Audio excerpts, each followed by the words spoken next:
তার ব্যবহৃত যে অস্ত্রটি ব্রাউনদের কার থেকে সংগ্রহ করা হয়েছে এবং তাদের কি কোনো আইনের আওতায় আনা হয়েছে কিনা, এটা আমরা তদন্তের স্বার্থে বলবো না, কারণ সেও আইনের আওতায় আসবে, সুতরাং নামটা আমরা এখন প্রকাশ করতে চাচ্ছি না।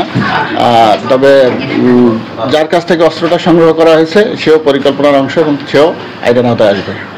অস্ত্রের যোগানদাতা কারা, তারা কোথা থেকে নিয়ে আসে, আমরা পুরো জিনিসটা একদম রুটে যাওয়ার চেষ্টা করব এবং এই ঘটনার সাথে যারা জড়িত প্রত্যেককে যেন আইনের আওতায় আনা যায় সেজন্য আমাদের সর্বাত্মক চেষ্টা। সর্বোপরি একটা কথা, সর্বোপরি কথাটা হচ্ছে যে আপনারা যে বিভিন্ন বললেন যে তার বক্তব্য, এবং তার বক্তব্যটা কি বিশ্বাসযোগ্য কিনা এই কথাটা হচ্ছে মানে মূল বিষয়। আমি বলেছি যে প্রাথমিকভাবে সে আমাদের কাছে যেটা বলেছে সেই বক্তব্যটাই।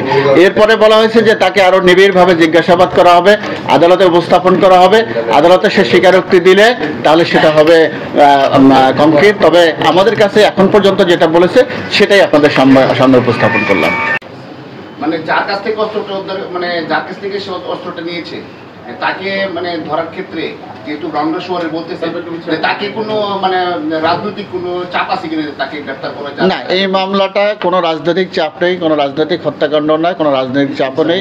যে অস্ত্রধারী, যে সন্ত্রাসী, তার আসলে কোনো রাজনৈতিক পরিচয় নেই। আমরা এই মামলার সাথে অর্থাৎ এই হত্যাকাণ্ডের সাথে যারাই জড়িত আছে প্রত্যেককে আইনের আওতায় আনবো।